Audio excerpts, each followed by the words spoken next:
میرے پیارے اسلامی بھائیوں، یاد رہے کہ دنیا سے جانے والوں کو یاد رکھنا چاہیے۔ آہستہ آہستہ یہ رسم بھی ختم ہوتی جا رہی ہے، بات بھی کم ہوتی جا رہی ہے۔ آپ دیکھیں کہ کتنے لوگ ہیں جن کے ماں باپ چلے گئے ہیں اور وہ سوچیں کہ وہ کتنا انہیں یاد کرتے ہیں، اور جب یہ بے رخی یہ دنیا دیکھتے ہیں، یہ نئے رنگی یہ دنیا دیکھتے ہیں، لوگوں کا بھول جانا دیکھتے ہیں، تو مزید دل پر ایک چوٹ لگتی ہے کہ یار جب میں چلا جاؤں گا، جب ہم چلے جائیں گے، تھوڑے دن تک، تھوڑے مہینوں تک، ہو سکتا ہے 1 آدھ سال تک کوئی یاد کرے گا، اس کے بعد کسی کا کچھ رکتا نہیں ہے، دنیا چلتی رہتی ہے۔ وہ کہتے نا، ایک قبر پر ایک کتبہ لگا ہوا تھا، مجھے لگتا تھا میں اہم تھا اور یہی میرا وہم تھا۔ ہمیں لگتا ہے میں بہت اہم آدمی ہوں، میرے جانے سے بڑا فرق پڑ جائے گا، میں نہیں ہوں گا تو بہت لوگوں کو امپیکٹ کریٹ ہوگا۔ یہ بھول ہے ہماری۔ دنیا پہلے سے چل رہی ہے اور اب بھی چلتی رہے گی، اب تو اور بے رخی ہو گئی ہے۔ پہلے چلے لوگ ماں باپ کو، مرنے والوں کو بہت یاد کرتے تھے، جیسے جیسے دن گزرتے جا رہے ہیں لوگوں کے بس صرف گھر والے، چونکہ وہ بہت کلوز ہوتے ہیں، ان کو شاید یاد زیادہ رہتا ہے، باقی دوست احباب دنیا والے تھوڑے عرصے کے بعد سب کی اپنی زندگی ہے، سب کا اپنا معمول ہے، اور یہ ہم سب کو احساس دلاتا ہے کہ میں اور آپ بھی جائیں گے اور پھر شاید دنیا میں یاد کرنے والا کوئی نہیں ہوگا۔ لیکن ہم کچھ ایسا کر کے کیوں نہ جائیں کہ کوئی یاد کرے یا نہ کرے، کوئی ثواب پہنچائے یا نہ پہنچائے، میں خود ایسا کر کے جاؤں کہ مرنے کے بعد قیامت تک مجھے خود ہی قبر میں ثواب ملتا رہے۔ اصل عقل مندی یہ ہے، جو دوسروں کے آسرے پہ جیتے ہیں نا کہ میرے مرنے کے بعد بچے ایصال ثواب کریں گے تو دوست کریں گے۔ بھائی میں خود اپنی فکر خود نہیں کر رہا تو میرے مرنے کے بعد کون میری فکر کرے گا؟ ہم سب کی عمر سے چھوٹے لوگ دنیا سے جا چکے ہیں۔ کبھی قبرستان جا کر چیک کر لینا، آپ کو چھوٹی سی قبر بھی ملے گی۔ وہ چھوٹی قبر کیوں ہوتی ہے؟ وہ چھوٹا بچہ ہوتا ہے جو دنیا سے چلا گیا ہے۔ جوانوں کی قبر بھی ملے گی، بوڑھوں کی قبر بھی ملے گی، ہر ایج کا بندہ آپ کے جاننے والوں میں سے دنیا سے گیا ہوگا، مگر ہم ہیں کہ غفلت کا پردہ ہٹتا ہی نہیں ہے، خیال آتا ہی نہیں ہے کہ مجھے بھی مرنا ہے۔ شعر سارے بولتے ہیں کہ آگاہ اپنی موت سے کوئی بشر نہیں، سامان 100 برس کا ہے، پل کی خبر نہیں، مگر ادراک نہیں ہے، زندگی کے معمولات میں فرق کوئی نہیں پڑتا۔ بندہ کہے نا یار کہ مجھے موت کی فکر ہو گئی ہے، اب میں تیاری کروں گا موت کی، مگر زبانی خرچ تو سارے ہی کرتے ہیں۔ کسی کی میت پہ جائیں تو ایسی بڑی بڑی باتیں لوگ کرتے ہیں، بھائی اللہ کی مرضی تھی، ہر کسی کو جانا ہے، اپنے کرنی کا پھل بھگتنا ہے۔ لیکن جو یہ کہہ رہا ہے، کیا وہ اپنے آپ سے بھی کہتا ہے کہ تجھے بھی جانا ہے؟ تو نے تیاری کر لی جانے کی؟ آج بھی تو جا سکتا ہے۔ اے میرے پیارے اسلامی بھائی، آج میں چاہوں گا، یہ موضوع بھی لوگوں کو پسند نہیں آتا، مجھے اندازہ ہے، یار کوئی تھوڑی سی اچھی اچھی باتیں کرو، ہم نعرے لگائیں، ہم جھومیں، اس موضوع پر زیادہ بات کرنا بھی لوگوں کو پسند نہیں ہے۔ عجیب کہانی ہے، ایسی حقیقت ہے موت، ایسی ریئلٹی ہے موت کہ جس سے انکار نہیں۔ دیکھیں ہمارے بہت سارے مذاہب سے اختلاف ہے، کچھ مذاہب ہیں جو نبی پاک کا معاذ اللہ انکار کرتے ہیں، کچھ قرآن کو نہیں مانتے، کچھ ایسے لوگ ہیں جو اللہ کو ہی نہیں مانتے ہیں۔ کتنے اختلاف ہیں لوگوں میں، دنیا بھر میں الگ الگ قسم کے ریلیجن ہیں، دہریت والے لوگ ہیں، کمیونسٹ لوگ ہیں، عجیب عجیب لوگ ہیں جن کا آپس میں ہمارا بڑا اختلاف ہے۔ معاذ اللہ کچھ لوگ ہمارے نبی کو آخری نبی نہیں مانتے، لیکن ایک حقیقت ایسی ہے جو دنیا کا ہر مذہب مانتا ہے، دنیا کی ہر قوم مانتی ہے، دنیا کا ہر بندہ، عقل مند ہو یا بے وقوف ہو، جناب پڑھا لکھا ہو یا جاہل ہو، مرد ہو یا عورت ہو، پاکستانی ہو یا امریکی ہو، all around the world everybody must acknowledge that۔ وہ کیا ہے؟ وہ سب مانتے ہیں کہ موت آ کر رہے گی، کسی کا اختلاف نہیں ہے۔ کوئی مذہب، کوئی آپ کو دنیا کی قوم ایسی نہیں ملے گی جو کہے نہیں جناب ہمارا ہم نہیں مانتے موت آئے گی۔ ایوریبڈی، ہر بندہ مانتا ہے۔ کتنی کمال کی ریئلٹی ہے۔ اچھا، سارے لوگ یہ بھی مانتے کہ پتہ نہیں کب آئے گی۔ ایک تو ہونا کہ بھائی کچھ لوگ کہتے ہیں ہاں موت آئے گی مگر ہم کو پتہ ہے، nobody knows، کسی کو بھی نہیں پتا کب آئے گی، یہ پتہ ہے آئے گی اور بچ کوئی نہیں سکتا۔ یہ ایسی ریئلٹی ہے، مگر پھر بھی اس پر بات کرنے کے لیے کوئی تیار نہیں ہے۔ ذرا 4 دوست مل کر موت پہ بات کرے کہ یار کوئی اور بات کرو یار۔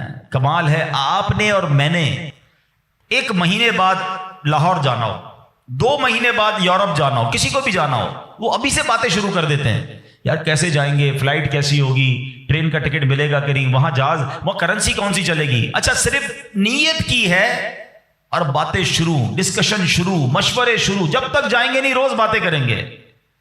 ادھر جانا نہیں جانا پتہ نہیں ہے، مگر تم روز بات کر رہے ہو۔ جدھر جانا کنفرم ہے اور کب جانا یہ بھی نہیں پتا، آج بھی جا سکتے ہو، اس کے لیے کوئی بات نہیں کرے گا، اس کے لیے کوئی ڈسکشن نہیں، اس کے لیے کوئی تیاری نہیں۔ سوچئے، چلے آپ کہتے ہیں یار یہ دعوت اسلامی والے موت پر بہت بات کرتے ہیں، آخرت پر بہت بات کرتے ہیں، بہت ڈراتے ہیں۔ چلو بھائی، ہم اور آپ موت پر بات نہیں کرتے، ہم بات نہیں کریں گے تو کیا مرنے سے بچ جائیں گے؟ ہیں، اس حقیقت سے نکل جائیں گے؟ آنکھیں بند کرنے سے مصیبت جاتی نہیں، فیس تو کرنا ہی پڑے گا۔ تو آج انشاءاللہ مختصر سے وقت میں ہم سب کی زندگی کی سب سے بڑی جو حقیقت ہے نا، وہ ہے موت۔ آج اس پر کچھ بات کرتے ہیں۔ اللہ کرے کہ آج کا بیان ہم سب کے دلوں سے غفلت کا پردہ ہٹائے اور ہم اپنی موت کی تیاری کرنے کی کوشش میں لگ جائیں۔ امام محمد غزالی علیہ رحمۃ اللہ الوالی لکھتے ہیں کہ بنی اسرائیل کا ایک بڑا مغرور شخص تھا، بڑا ایروگنٹ تھا، بڑا اس کا کر و فر تھا۔ ایک بند کمرے میں بیٹھا تھا، اچانک ایک شخص کمرے میں داخل ہوا اور اس مغرور شخص کی طرف لپکا۔ تو وہ بڑا تکبر والا آدمی تھا، وہ بڑا غصے میں آ گیا اور کہتا کہ تم ہو کون؟ میرے کمرے میں آ کیسے گئے؟ تمہیں آنے کی اجازت کس نے دی؟ تم جانتے نہیں میں کون ہوں؟ جو اندر آنے والا شخص تھا وہ کہتا ہے مجھے اس گھر کے مالک نے اجازت دی ہے، اور میں وہ ہوں جسے کوئی دربان روک نہیں سکتا، میں وہ ہوں جس کو کسی سے اجازت لینے کی ضرورت پڑتی نہیں ہے، مجھے کسی کا دبدبا ڈرا نہیں سکتا، نہ ہی مجھ سے کوئی مغرور اور سرکش شخص بچ سکتا۔ اب جیسے ہی یہ باتیں سنی نا تو مغرور شخص جو تھا وہ ڈرنے لگا، وہ کانپنے لگا، وہ گھبرا گیا۔ وہ کہتا ہے کہ آپ تو ملک الموت معلوم ہوتے ہیں، کیونکہ جس کو کوئی نہیں روک سکتا، جس کو کسی کی اجازت کی ضرورت نہیں ہے، جس کو کسی کا دبدبا کرو فر ریزسٹ نہیں کر سکتا، وہ ملک الموت کے سوا تو کوئی نہیں۔ لگتا ہے آپ ملک الموت ہیں؟ تو فرماتے ہاں میں ملک الموت ہوں۔ اب وہ شخص تو بڑا گناہگار تھا، وہ رونے لگا، چیخنے لگا کہ حضور تھوڑی سی مہلت دے دیں، کچھ نیکیاں کر لوں، توبہ کر لوں، اللہ کو راضی کر لوں، ابھی میری روح قبض نہ کریں۔ ہائے ہائے، ملک الموت فرماتے تمہاری سانسیں پوری ہو گئی ہیں، اب تمہیں کوئی ٹائم نہیں ملے گا۔ اگر تم نے، وہ پوچھتا ہے حضور مجھے کہاں لے جایا جائے گا مرنے کے بعد؟ فرمایا اس مقام پر جہاں تو نے اعمال بھیجے ہیں، اس گھر کی طرف جو تو نے تیار کیا ہے۔ وہ شخص کہے گا حضور میں نے تو کوئی گھر تیار نہیں کیا، کوئی نیکی آگے نہیں بھیجی۔ ملک الموت فرماتے ہیں پھر تمہیں بھڑکتی آگ کی طرف لے جایا جائے گا، جہاں تمہارے گوشت پوشت وہ آگ نوچ لے گی۔ یہ کہہ کر ملک الموت نے اس شخص کی روح کو قبض کیا، اس کے پورے گھر میں کوہرام مچ گیا، گھر والے رونے لگے۔ اے میرے پیارے اسلامی بھائیوں، یہ واقعہ ہم سب کو کیا سکھا رہا ہے کہ جب موت آنی ہے نا، جب وہ وقت آ جانا ہے تو پھر 1 منٹ بھی آگے پیچھے نہیں ہو سکے گا، کوئی اس کو ڈیلے نہیں کر سکے گا، بلکہ جس حالت میں ہوں گے نا اسی حالت میں روح قبض کر لی جائے گی۔ ہماری موت کا وقت لکھا ہے، مقام بھی لکھا ہے، یہ چینج نہیں ہو سکتا۔ اگر موت سمندر میں لکھی ہے تو $2.5 لاکھ دے کر بھی بندہ وہاں پہنچتا ہے جہاں موت لکھی ہے۔ اگر موت کشتی سے ڈوب کر ہونا لکھی ہے تو 22 لاکھ دے کر بھی سینکڑوں لوگ ہمارے وطن سے جاتے ہیں اور ان کی موت یورپ کے سمندر میں جا کر ہو جاتی ہے۔ اللہ پاک جو بھی ان میں مسلمان ہیں سب کی مغفرت فرما۔ مگر میں نے اور آپ نے اس سے عبرت کیا لی کہ بندہ وہاں پہنچے گا جہاں اس کی موت لکھی ہوئی ہے۔ ایک بار حضرت سلیمان علیہ نبینا علیہ الصلوۃ والسلام کی بارگاہ میں ایک شخص بیٹھا تھا۔ آپ کی بارگاہ میں ملک الموت آئے اور اس شخص کو ذرا گھور کے دیکھنے لگے، واپس چلے گئے۔ وہ شخص کہتا حضور یہ کون تھے جو آئے تھے اور مجھے گھور کے دیکھ رہے تھے؟ فرمایا یہ ملک الموت تھے۔ کہتا حضور لگتا ہے میری روح قبض کرنے والے ہیں، آپ مہربانی کریں، آپ کی تو ہوا پر حکومت ہے، آپ ہوا کو حکم دیں کہ ہوا مجھے اڑائے اور مجھے ہندوستان لے جائے. حضرت سلیمان بیت المقدس کے علاقے میں رہتے تھے نا. آپ نے حکم فرمایا, ہوا نے اس بندے کو اٹھایا اور ہندوستان پہنچا دیا. کچھ دنوں کے بعد پھر ملک الموت آیا حضرت سلیمان علیہ السلام کی بارگاہ میں. آپ نے فرمایا تم میرے ساتھی کو کیوں گھور رہے تھے جب آئے تھے تو؟ کہ میں حیران تھا کہ میرے پاس یہ لکھا ہوا تھا اللہ کی طرف سے کہ تھوڑی دیر بعد مجھے اس کی روح ہند میں قبض کرنی ہے, اور وہ آپ کے پاس بیٹھا ہوا تھا. اللہ اکبر. حضرت سلیمان نے کہا میں نے ہی تو حکم دیا, اور ہوا نے اسے ہند پہنچایا. اور جب وہ ہند پہنچا تو پرٹیکولر ٹائم پر اسی مقام پر اس کی روح کو قبض کر لیا گیا. ہائے ہائے ہائے, یہ ہے میری اور آپ کی حقیقت. دوڑتے رہتے ہیں, بھاگتے رہتے ہیں, پلاننگ ہے کہ ختم نہیں ہو رہی, فکریں ہیں کہ ختم نہیں ہو رہی, ہر وقت بیٹھے ہیں اگلا پلان کیا ہے, 5 سال کا, 10 سال کا. ایک دکان ہے تو 2 دکانیں, ایک گھر ہے تو 2 گھر, بڑا گھر, ہوادار گھر ہے, نوکری ہے تو کاروبار کرنا ہے, ملک سے باہر جا کر جناب پیسے کمانے, یہی سوچ ہے بس. اس پورے شیڈول میں موت کہاں ہے؟ اس پوری تیاری میں موت کہاں ہے؟ ایک دن ہوگا کہ اچانک اچک لیے جائیں گے. سیٹھ جی کو فکر تھی ایک ایک کے 10 کیجئے, موت آ پہنچی کہ حضرت جان واپس کیجئے. اور آپ کو پتہ ہے جس عالم میں اور آپ ہوں گے, بڑی میں اہم بات کرنے جا رہا ہوں. یہ آپ نے دیکھا نا کہ حضرت سلیمان نے حکم فرمایا تو ہند پہنچا.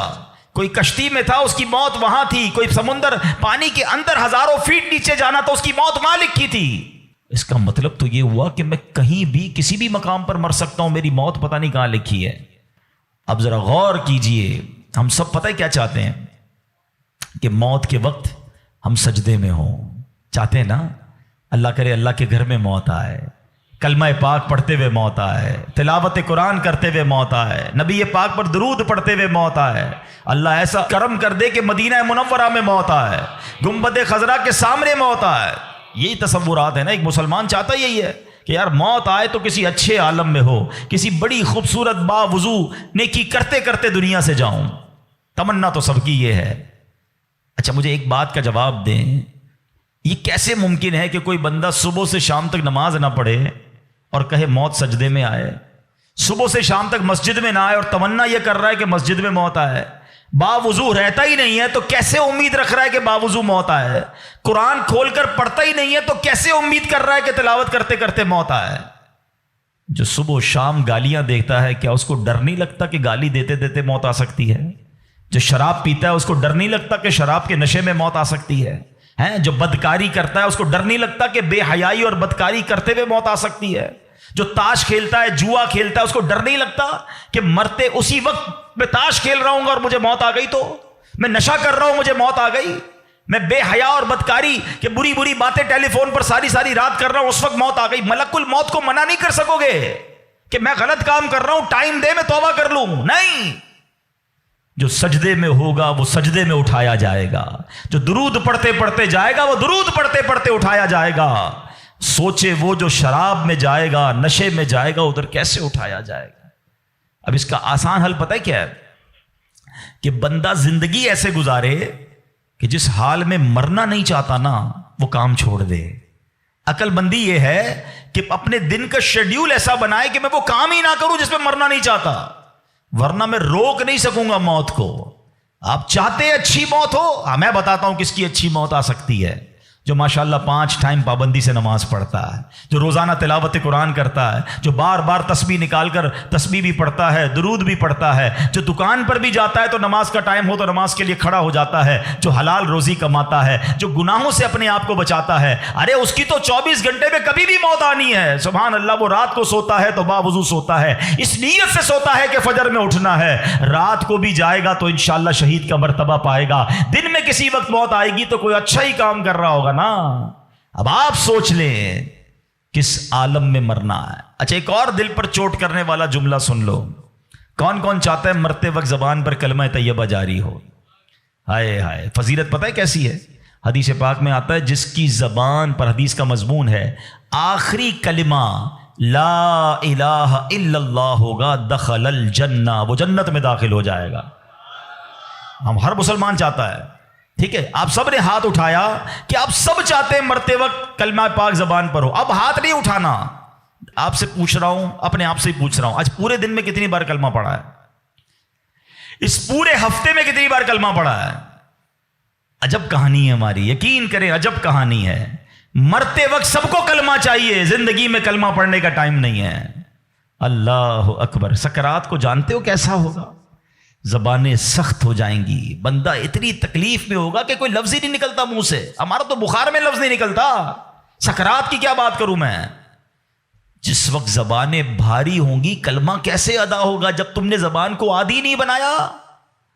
ہاں، ایک بزرگ کا بڑا پیارا کال میں نے سنا تھا، وہ فرماتے ہیں اپنی زبان کو کلمے کا عادی بناؤ. جس وقت سکرات کا عالم ہوگا زبان بھاری ہوگی، اس وقت بھی کلمہ جاری ہو جائے گا.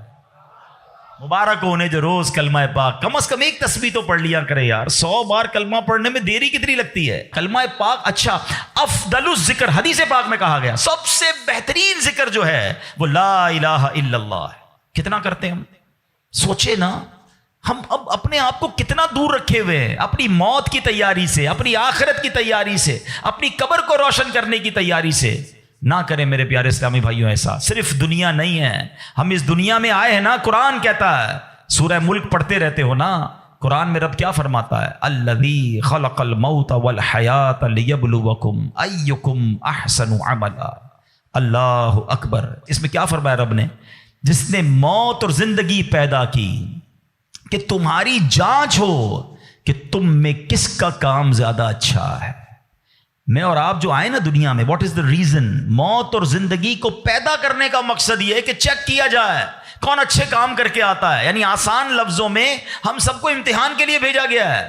ہم اس دنیا میں آئے ہیں، ہمارا ٹیسٹ ہو رہا ہے.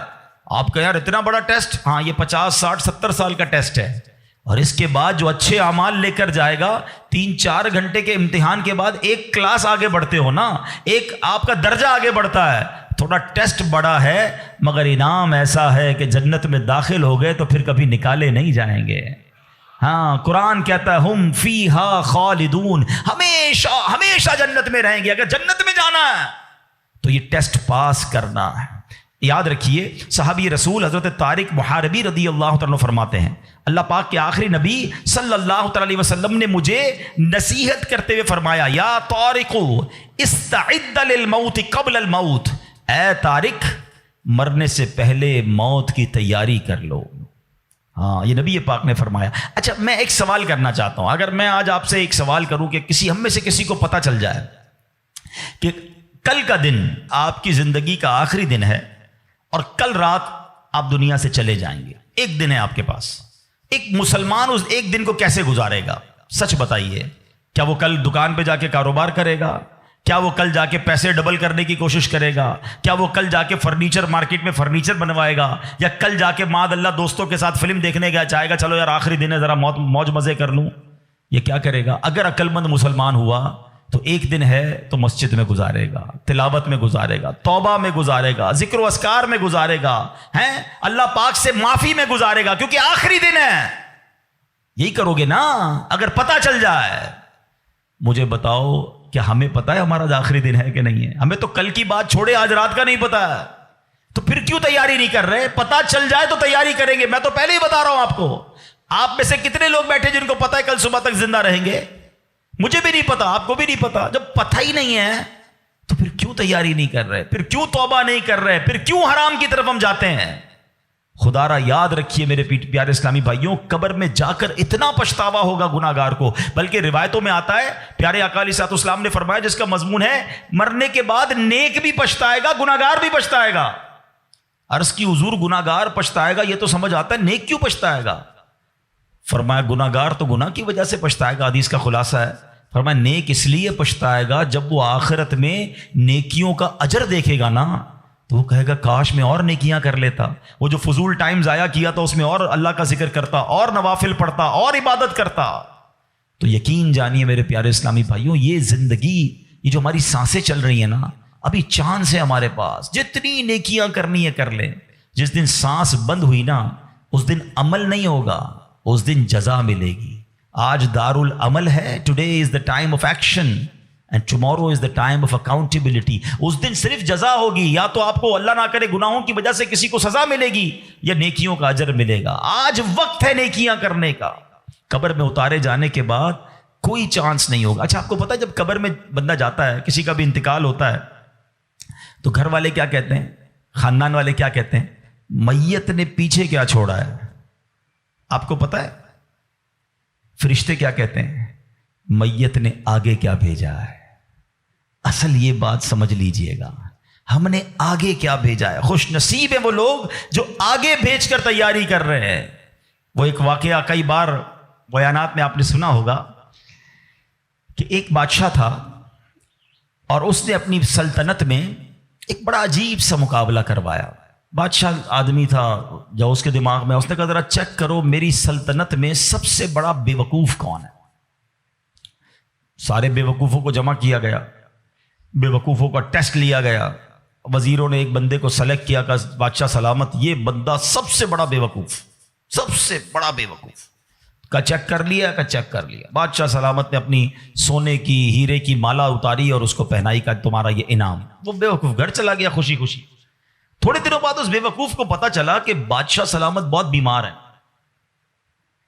تو جو بے وقوف آدمی تھا وہ کہتا ہے اچھا بادشاہ بیمار ہے, چلو چلتے ہیں بادشاہ سے مل کے آتے ہیں. بادشاہ سلامت کے پاس گیا, واقعی بہت بیمار تھا. کہا بادشاہ سلامت خیر تو ہے, کیا ہو گیا آپ کو؟ بادشاہ کہتا ہے بس اب تو لگتا ہے زندگی اینڈ پر ہے, اب کہیں اور دوسری دنیا میں جانے کا وقت آ گیا. تھا تو بے وقوف نا. کہتے ہیں آپ کہیں اور جا رہے ہیں؟ کہاں میں یہ دنیا چھوڑ کر دوسری دنیا میں جا رہا ہوں. تو کہا اب میں دیکھ رہا ہوں آپ کا بہت بڑا گھر ہے, زبردست بیڈ رومز ہیں, آپ جدھر جا رہے ہیں ادھر گھر بنا لیا؟ تو بادشاہ کہتا ہے ادھر تو میں نے کوئی جھوپڑی بھی نہیں بنائی ہے. اچھا بادشاہ سلامت آپ کے پاس تو کتنا سونا کتنے ہیرے آپ نے مجھے بھی تحفہ دیا, ادھر پیسے بھجوا دیے جہاں آپ جا رہے ہیں.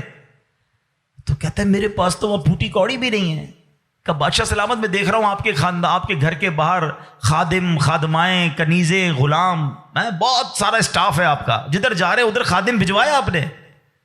بادشاہ کہتا ہے ادھر میرا کوئی خادم نہیں بھجوایا میں نے.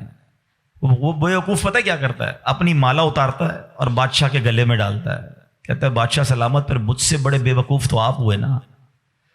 آپ کو پتا ہے کہ آپ کے کہیں اور جا رہے ہیں, نہ گھر بنایا, نہ پیسے بھجوائے, نہ خادم بھجوائے, تو مجھ سے بڑے بے وقوف تو آپ ہوئے نا. یہ ہے تو بظاہر واقعہ, مگر یہ ہم سب کے لیے لیسن نہیں ہے. آپ سے اور مجھ سے کوئی پوچھتا ہے گھر کہاں ہے, کوئی کہتا ہے رنچوڑ لائن میں, کوئی کہتا ہے گارڈن میں, کوئی کہتا ہے کلفٹن میں. جنت میں گھر ہے کہ نہیں؟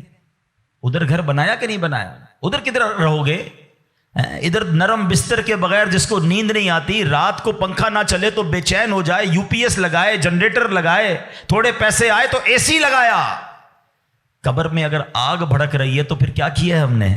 ادھر کتنا سوئیں گے اور ادھر کتنا سونا ہے پتہ ہے آپ کو؟ حضرت آدم علیہ السلام سے لے کر آج تک لوگ قبر میں جا رہے ہیں, ہم قبر میں اتار رہے ہیں لوگوں کو, سب قبر میں ہزاروں سال سے ہیں. پتہ نہیں کتنے 100 کتنے 1000 سال رہنا پڑے گا, مگر قبر روشن ہے کہ نہیں کوئی ٹینشن نہیں کسی کو. جس کا یہاں نرم بستر ہے نا, جس کو نرم تکیے کے بغیر نیند نہیں آتی, وہ سوچے میں سانپ اور بچھوؤں کے ساتھ کیسے سوؤں گا. قبر نے اگر دبا دیا اور پسلیاں توڑ دی تو میرا بنے گا کیا؟ اگر قبر میں آگ بھڑکا دی گئی تو میں کدھر جاؤں گا, کس کو پکاروں گا؟ واللہ قبر کی تیاری کرنی ہے, خدا کی قسم مارے جائیں گے اگر اللہ ناراض ہوا. فکر کرنی دنیا میں ہے, ایکسٹرا ٹائم نہیں ملے گا. آج کل موبائل کمپنیاں میسج کرتی ہیں جناب آپ کا 70% ڈیٹا یوز ہو گیا ہے, ٹاپ اپ کروا لیں, پیسے ڈلوا لیں, 80% ختم ہو گیا, آج کل آخری دن ہے آپ کے موبائل کے پیکج کا. ہم پیسے پکڑ کے ڈلواتے ہیں, یار موبائل بند ہو جائے گا, لیکن ہماری زندگی کا کوئی میسج نہیں آئے گا کہ ایک دن رہ گیا ہے, 70% گزر گئی, 80 گزر گئی, اب 3 دن رہ گئے, توبہ کر لو. نہیں, پتہ نہیں ہوتا, بندہ صبح گھر سے نکلتا ہے اور شام جنازہ آتا ہے. ایسا نہیں ہوتا. خدا را آج کے اس اجتماع کو غنیمت جانیے, غفلت سے باہر آئیے, اپنی بری عادتوں سے ہم توبہ کریں. آپ کو پتہ ہے یہ ہمارے پاس قاصد بھیجے جاتے ہیں, موت کے بھی قاصد ہوتے ہیں. ایک بزرگ کے بارے میں آتا ہے کہ انہوں نے اپنے گھر میں قبر کھدوائی ہوئی تھی. اللہ والے دیکھو کیسے یاد کرتے تھے موت کو, روز قبر کو دیکھتے تھے, قبر میں جا کے لیٹتے تھے. تو ایک وقت آیا اور انہوں نے کہا ٹھیک ہے اب قبر کو بند کر دو، مجھے ضرورت نہیں ہے. تو لوگوں نے کہا کیوں کہہ رہے ہیں ایسا؟ تو انہوں نے فرمایا کہ میں قبر کا یہ تابوت اس لیے رکھا ہوا تھا کہ میں دیکھتا تھا تو مجھے آخرت یاد آتی تھی. اب میری داڑھی میں سفید بال آ گیا ہے، اب یہ سفید بال مجھے موت کی یاد دلاتا رہے گا. آپ کو پتہ ہے اس بالوں کو سفید ہو جانا، آنکھوں کا کمزور ہو جانا، صحت کا ڈھل جانا، کمر کا جھک جانا، اعضاء میں کمزوری آ جانا، یہ سارے موت کے قاصد ہیں. یہ موت آنے سے پہلے پیغام آ رہا ہے تمہارے پاس کہ ڈھل رہے ہو، تیاری کر لو، اب تو تیاری کر لو. مگر ہم ہیں کہ سمجھنے کے لیے تیار نہیں. ابھی تو میں بڑا جوان ہوں، میں تو بالکل فٹ ہوں، ابھی تو بڑی لائف پڑی ہے یار، ابھی تو انجوائے کرنا ہے، ابھی تو بنانا ہے، ابھی تو بزنس کھڑا کرنا ہے. میں نہیں، کون کہتا ہے بزنس کھڑا نہ کرو بھائی؟ مگر اس تمام شیڈول میں موت کو بھی تو لے کر آؤ نا، کہ چلا گیا تو ادھر کیا ہوگا، ادھر میرا کیا بنے گا. ایک حدیث پاک ہے، حدیث پاک کا مضمون ہے کہ مرنے کے بعد بک آف ڈیڈ، اعمال کلوز ہو جائے گا، ٹھیک ہے، سوائے 3 چیزوں کے. اب آج یہ پلان کرنا ہے، آج اگر بیٹھے ہو نا تو کوئی پلاننگ لے کے جاؤ. آقا فرماتے مرنے کے بعد اعمال بند سوائے 3 چیزوں کے. فرمایا نمبر 1، انسان کوئی ایسا علم چھوڑ کر جائے کہ اس کے بعد اس علم سے فائدہ اٹھایا جائے. سبحان اللہ. علماء دیکھیں کیا کمال کی شخصیات ہیں، طالب علم چھوڑ کے جاتے ہیں، اپنی کتابیں بھی چھوڑ کے جاتے ہیں. بخاری شریف، ترمذی شریف، نسائی شریف، ہدایہ شریف، اور آئے تو جناب اعلیٰ حضرت امام اہل سنت کے فتاوی رضویہ، بہار شریعت، صدر الشریعہ کی کتابیں سینکڑوں سال سے لوگ پڑھ رہے ہیں. وہ بزرگ چلے گئے دنیا سے. سبحان اللہ. ہر کتاب چھپ رہی ہے، تفسیر چھپ رہی ہے، حدیثوں کی کتابیں چھپ رہی ہے، اور علماء کو ثواب مل رہا ہے. یہ پہلا آپشن تھا. غور سے میری بات سنیے گا. شاید جتنے یہاں بیٹھے نا ہم اس پہلے آپشن میں ہمارا حصہ نہ ہونے کے برابر ہے. 3 میں سے 1 تو چلا گیا ہمارے ہاتھ سے. میں اس کا حل بتاتا ہوں کہ ہم پہلے آپشن میں کیا کر سکتے ہیں، وہ بعد میں بتاتا ہوں. اب آ جائیں دوسرا آپشن، مرنے کے بعد مجھے ثواب کنٹینیو کیسے مل سکتا ہے. آقا علیہ الصلوۃ والسلام نے فرمایا نیک اولاد جو کہ مرنے کے بعد اپنے والدین کے لیے دعا کرے، ان کے لیے نیکی پہنچانے کا اگر وہ انتظام کرنے والی ہے تو فرمایا یہ اولاد کی وجہ سے اسے قبر میں ثواب ملتا رہے گا. اور تیسرا آپشن میرے آقا نے فرمایا صدقہ جاریہ، کہ بندہ اپنے ہاتھوں سے کوئی ایسا کام کر جائے کہ قیامت تک جو ہے اس صدقے کی وجہ سے اسے نیکیاں ملتی رہیں. اب ان تینوں آپشن میں ہم کیا کر رہے ہیں، اب یہ سوچنا ہے. میں آپ کو مشورہ دیتا ہوں. پہلا آپشن کیا ہے، علم دین. ہم میں سے بہت سارے علماء بن نہیں سکے، مگر اپنے گھر میں ایک عالم تو بنا سکتے ہیں نا. دعوت اسلامی الحمدللہ جامعۃ المدینہ بناتی ہے، دنیا بھر میں بناتی ہے. آپ عالم بنیں یا اپنے بچوں کو عالم بنائیں. آپ کو لگتا ہے یہ بھی نہیں ہو پا رہا تو کم از کم میرا حصہ ہونا چاہیے، علم دین سے بھی مجھے ثواب ملنا چاہیے. تو پھر عالم دین کی خدمت گار بن جائیں آپ. اس طرح کے مدارس، جامعات جو دعوت اسلامی بنا رہی ہے، بنانے میں یا اس کو چلانے میں اپنا حصہ ملائیں، تاکہ یہ جو دین کا کام کریں گے مجھے وہاں سے بھی مرنے کے بعد ثواب ملتا رہے. پہلا آپشن. دوسرا نیک اولاد. یہ آج کے دور میں ہے بڑا مشکل، لیکن اپنی اولاد کو ہمیں نیک بنانا ہے، کیونکہ یہ مرنے کے بعد میرے لیے یہی انشاءاللہ دعاؤں کا ذریعہ بنے گی، صدقہ جاریہ کا باعث بنے گی.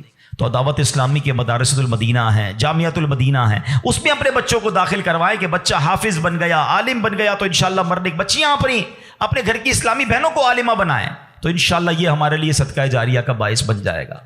اور تیسرا میں سمجھتا ہوں سب سے زیادہ آسان ہے کہ وہ میں اپنے ہاتھ سے ہی کر سکتا ہوں، اپنے ہی مال سے کر سکتا ہوں نا، اور وہ ہے صدقہ جاریہ.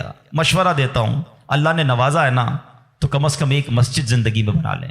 میرے نبی علیہ الصلوۃ والسلام کے سچے وعدے ہیں، جو اللہ کے لیے مسجد بناتا ہے اللہ اس کے لیے جنت میں گھر بناتا ہے. ہاں یہ وہ صدقہ جاریہ ہے، بندہ چلا جائے دنیا سے ثواب ملتا رہے گا. اچھا اگر پوری مسجد نہیں بنا سکتے، مسجد میں حصہ ملا دیں. دعوت اسلامی تو پوری دنیا میں بنا رہی ہے نا. تو یہ تینوں آپشن جو مرنے کے بعد کام آنے والے ہیں. اچھا صرف مسجد نہیں، یتیم خانہ دعوت اسلامی بنا رہی ہے، شجر کاری پورے پاکستان میں کر رہے ہیں، کتنے نیکی کے کام دعوت اسلامی کر رہی ہے، صدقہ جاریہ وہ کر جائیں تو انشاءاللہ مرنے کے بعد وہ ہمیں قبر میں ملتا رہے گا. تو بہرحال اللہ کرے کہ آج کے اس اجتماع میں میں اور آپ یہ سوچنے میں کامیاب ہو جائیں کہ مجھے مرنا ہے، اور مرنے کے بعد مجھے قبر میں پھنسنا نہیں ہے. میں کچھ ایسا کر کے جاؤں کہ قبر میں بھی خوشحال رہوں، ادھر بھی نبی پاک کے جلوے ہوں، ادھر بھی میری قبر جنت کا باغ بن جائے. تو اللہ کرے کہ ہم سب اس سوچ کے حامل بن جائیں کہ مجھے مرنا ہے اور پتہ نہیں کب مرنا ہے. تو جب بھی مرنا ہے انشاءاللہ کلمے کے ساتھ مرنا ہے، انشاءاللہ نیک اعمال کرتے کرتے مرنا ہے، اور انشاءاللہ ایمان سلامت لے کر جانا ہے۔ تو اس کے لیے زندگی اچھی گزارنی ہوگی۔ اگر میرا کوئی بھائی بے نمازی یہاں بیٹھا ہے، اگر میرا بھائی کوئی بری عادتوں میں گرفتار بیٹھا ہے، تو میری گزارش ہے کہ آج پکی سچی نیت کر لیں۔ دیکھیں یہ دنیا کے معاملات تو چلتے ہی رہیں گے، نماز قضا نہیں ہونی چاہیے۔ پکی سچی نیت کریں کہ آج کے بعد ہماری کوئی نماز قضا نہیں ہوگی، آج کے بعد حرام روزی کے قریب بھی نہیں جائیں گے، شراب اور نشے سے ہمیشہ دور رہیں گے، اور اپنی موت کی تیاری کرنے کی کوشش کریں گے۔ ہاں، دعوت اسلامی والوں سے وابستہ رہیے، الحمدللہ کمال کا ماحول ہے، بار بار آخرت یاد دلاتا ہے، بار بار موت یاد دلاتا ہے، تاکہ ہمیں یاد رہے، ہم بھول نہ جائیں اور اس کی تیاری میں مصروف رہیں۔ اللہ پاک ہم سب کو اپنی آخرت کی فکر کرنے اور صدقہ جاریہ والے کام کرنے کی توفیق عطا فرمائے۔ آمین بجاہ النبی الامین صلی اللہ تعالی علیہ وسلم۔